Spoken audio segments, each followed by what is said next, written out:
Israel Iran ceasefire को लेकर ये बड़ी जानकारी मिल रही है। इजरायली मीडिया का दावा है कि कतर ने दोनों देशों में सीज़फायर करवाया है। डोनाल्ड ट्रंप ने कतर के अमीर को फोन किया था। इजरायली मीडिया ने दावा किया है कि अमेरिकी राष्ट्रपति ट्रंप ने कतर के अमीर को फोन किया था। ट्रंप ने कहा था कि इजराइल सीज़फायर के लिए तैयार है, कतर ईरान के साथ मध्यस्थता करके सीज़फायर करवाए, जिसके बाद कतर ने ईरान से बात की है। तो इस तरह की अब जानकारी मिल रही है। कर्नल शैलेंद्र सिंह, मैं सर आपसे समझना चाहूंगी, लेकिन हम चलेंगे सीधा पहले वॉशिंगटन डीसी, जहां पर हमारे एग्जीक्यूटिव एडिटर ऐश्वर्य कपूर हमारे साथ जुड़ गए हैं। सर, मैं आपसे समझना चाहूंगी, क्या अमेरिका ट्रिपल H यानी कि हूती, हमास और हिजबुल्लाह से डर गया है? ईरान तो बार बार अटैक कर रहा है, लेकिन डोनाल्ड ट्रंप साहब वहां पर ये कह रहे हैं कि हमने तो सीज़फायर करवा दिया है। उन्हें नोबेल पीस प्राइज को लेकर इस कदर खुमार परेशान कर रहा है कि जंग लगातार चल रही है, लेकिन वो कह रहे हैं कि हमने मीडिएशन का काम कर दिया है। कैसे लिया जाए उनकी इस स्टेटमेंट को? बिल्कुल प्रियंका, और इस समय जिस तरह की आप सुमित और शिखा ये पूछ रहे थे सिचुएशन, पहली बात ये, मेरे को आज आपके साथ स्टूडियो में होना था, लेकिन जो पूरा मिडिल ईस्ट का एयर स्पेस बंद हुआ, हमारी फ्लाइट वापस बुलाई गई। 64 एयर इंडिया नहीं बल्कि इंडियंस नॉर्थ अमेरिका और कनाडा से 64 फ्लाइट्स पिछले 24 घंटे में कैंसिल हुई हैं। कम से कम 1,500 भारतीय अभी भी नॉर्थ अमेरिका और कनाडा में फंसे हुए हैं, जो कि वापस देश आना चाहते हैं। उन सब के लिए अभी ऑल्टरनेट अरेंजमेंट्स क्या हुए ये देखना पड़ेगा।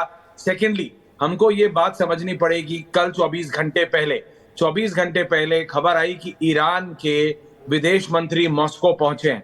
आप देखिए, फेस सेविंग एक चीज होती है। आपके साथ कर्नल शैलेंद्र सिंह है, हमारे साथ जनरल साहब है, general Sinha, and then the others. हमने देखा है किस तरह से दो देशों के बीच में अगर कोई तीसरा देश कूदता है तो फेस सेविंग दी जाती है। अमेरिका ने ईरान में घुस के अपने B-2 बॉम्बर्स भेज के ईरान का द कंप्लीट न्यूक्लियर एस्टेब्लिशमेंट, जो ईरान की न्यूक्लियर फैसिलिटीज हैं 3 शहरों में, उनको नेस्तो नाबूद कर दिया है, उनको खत्म कर दिया है। ईरान को, अपने लोगों को भी, ईरान को चाहे जो आप ट्रिपल H फैक्टर की बात कर रहे हैं, उनको भी कोई मैसेज देना है, उनको भी सेटिस्फाई करना है, उनकी भी ईगोस को सेटिस्फाई करना है। देखिए, it's a complex world, everything is not black and white.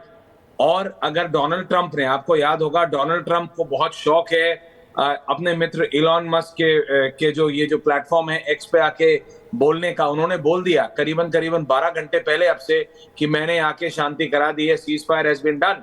लेकिन उसको इंप्लीमेंट होने में 12 घंटे, 16 घंटे, 18 घंटे लगेंगे।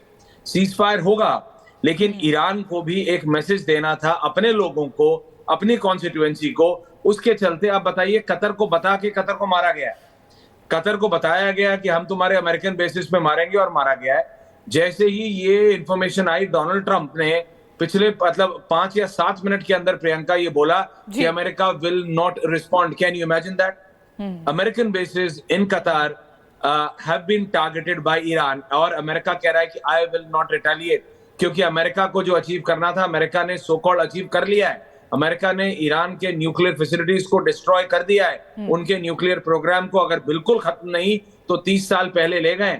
ईरान को मौका दिया गया है एक फेस सेविंग के लिए। जब सीज फायर होती है तो दोनों पार्टियों को आपको कुछ कुछ देना पड़ेगा।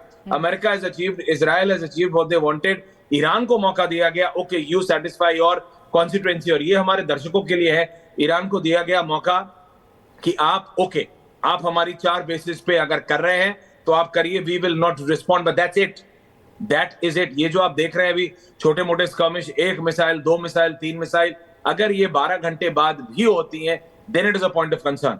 12 घंटे कूल डाउन, ये ईरान और इजराइल की जंग थी जिसमें कि अमेरिका कूदा था। अगर 12 घंटे बाद भी ये होता है, क्योंकि ये आपको ध्यान देना पड़ेगा, मिडिल ईस्ट का एयर स्पेस, कतर का एयर स्पेस अभी भी बंद है, चाहे थोड़ा थोड़ा बीच में खोल रहे हो, इट इज नॉट फंक्शनल।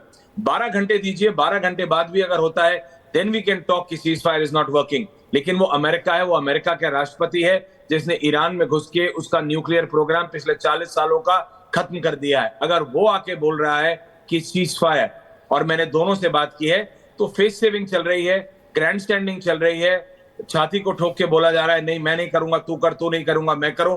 लेकिन ये पता है डोनाल्ड ट्रंप ने बोला है तो मानना दोनों को पड़ेगा। जी, back to you and our guest. बिल्कुल ऐश्वर्या, यहाँ पर एक बड़ा सवाल ये है कि क्या face saving win win situation को लेकर ये तय किया गया कि साहब ठीक है, हमने परमाणु ठिकाना नष्ट करना था, हमने कर दिया, इजराइल को जितना काम करना था कर दिया, और चलिए तेहरान में आवाम जो है उसके सेंटिमेंट को ध्यान में रखते हुए आप भी हमारे बेस पर अटैक कर दो, हम कुछ रिटेलिएट नहीं करेंगे। तो एक विन विन सिचुएशन की तरफ ले जाया गया। ये पूरी स्क्रिप्टेड प्लानिंग थी, या फिर कतर के अमीर से डोनाल्ड ट्रंप कहते हैं कि ईरान से बात करो, अब हो गया, आप सीज फायर करो?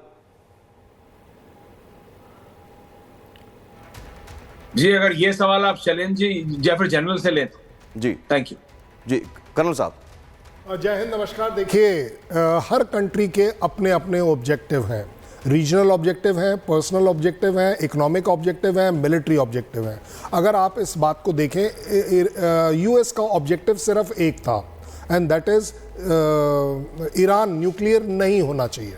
उसका एक ये मजबूरी थी कि ये वाला काम उसका कि वो नहीं होना चाहिए, इजराइल नहीं कर पाता क्योंकि उसके पास वो बॉम्ब नहीं है, वो रीच नहीं है।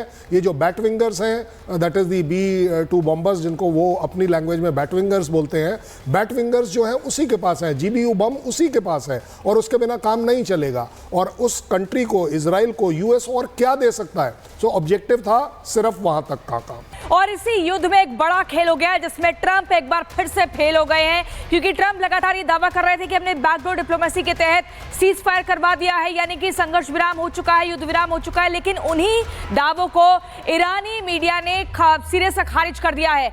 बड़ी जानकारी मिल रही है कि ईरान जो है इजराइल के बीरशेबा शहर पर लगातार अटैक कर रहा है। वहां पर जो बहुमंजिला इमारतें हैं उनको चुन चुन कर टारगेट कर अटैक किया जा रहा है, जिसमें 3 लोगों की मौत भी हो चुकी है।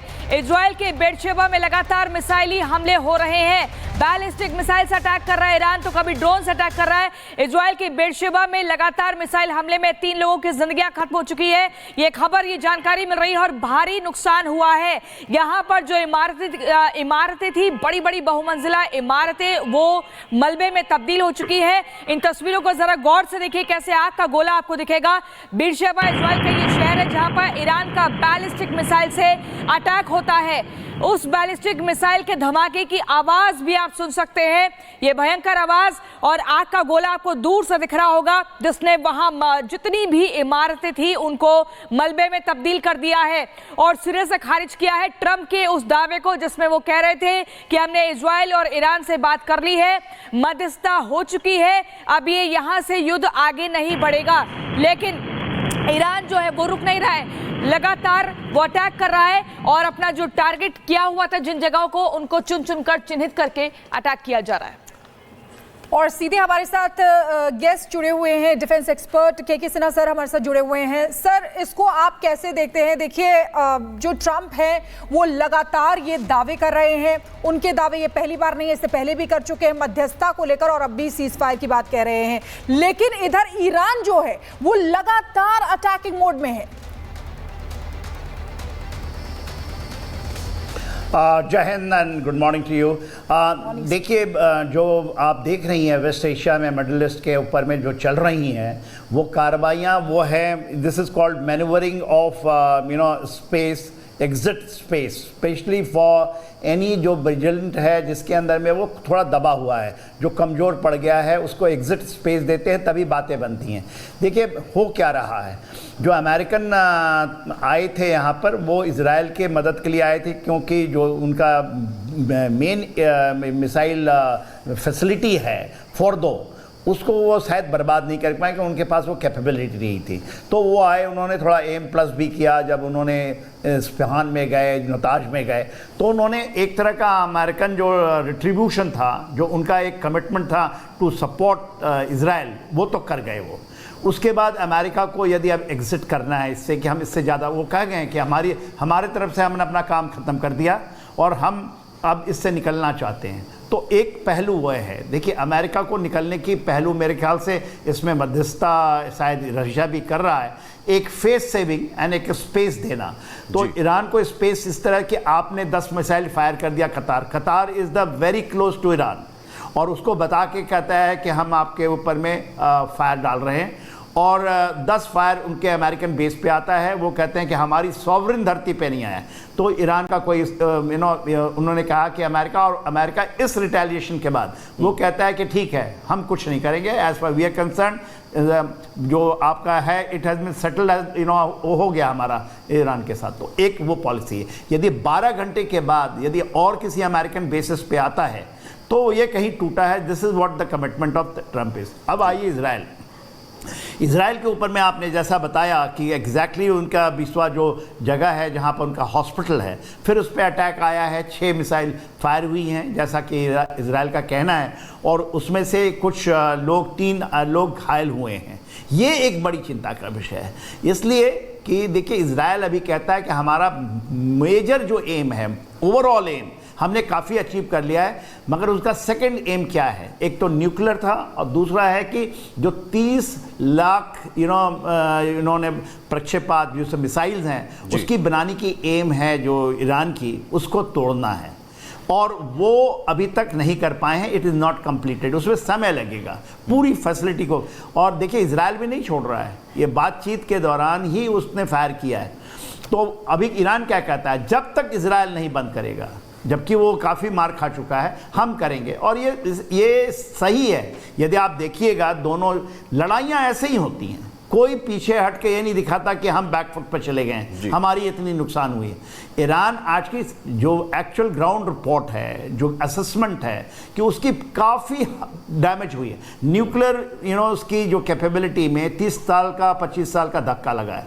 तो फॉर द टाइम्स पीरियड में ये एब्सोल्युटली करेक्ट है। उसके बाद ये सोचिए कि कोई वो बनाने की तैयारी नहीं करेगा, पूरी जद्दोजहद करेगा, मगर उसको रोकने की तैयारी वो बाद में होंगे। We will see that. But अभी तक उनका जो सटल स्कोर है इजराइल के साथ नहीं हुआ है। यदि वो नेक्स्ट रिट्रीब्यूशन नहीं करते हैं अमेरिका के बेसिस पे, तो आप सोचिए कि कहीं ना कहीं अमेरिका से वो सटल हो गया, अमेरिका ने उसको पनिश कर दिया, एम अचीव कर लिया, और उन्होंने भी अपनी ईगो को सेटिस्फाई कर ली है। जी हमारे साथ आपके पास सर वापस लौटूंगी। हमारे साथ फॉर्मर डिप्लोमैट दीपक बोरा सर भी हमारे साथ जुड़ गए हैं। सर बहुत बहुत स्वागत है आपका रिपब्लिक में। सर इसको आप कैसे देखते हैं? दूसरी चीज, ये जो हो रहा है अब डोनाल्ड ट्रंप अपने दावे कर रहे हैं, ईरान लेकिन अटैकिंग मोड पे, वर्ल्ड ऑर्डर पर इसका क्या असर पड़ने वाला है? दूसरा, जियोपॉलिटिकली इसको कैसे देखें?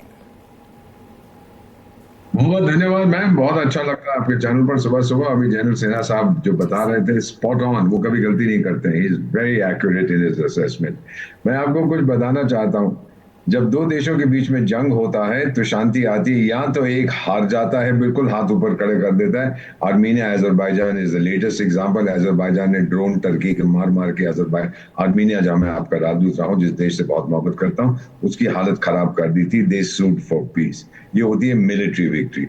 और दूसरी होती है जब दोनों इतना थक जाते हैं, जो मैंने देखा है Ethiopia Eritrea for example, Chad Libya के बीच में, जब मैं वहां पे पोस्टेड था, कि वो दोनों कहते हैं यार फजूल में हम एक दूसरे को ठोक रहे हैं, चलिए आइए चाय पीते हैं, ब्रेकफास्ट खाते हैं, और फिर भाई भाई लव यू ब्रदर सिस्टर बन के सब खत्म हो। इसके अलावा और कुछ नहीं होता। अब जो इस समय की स्थिति है, अमेरिका तो कूद पड़ा, आप जानते हैं।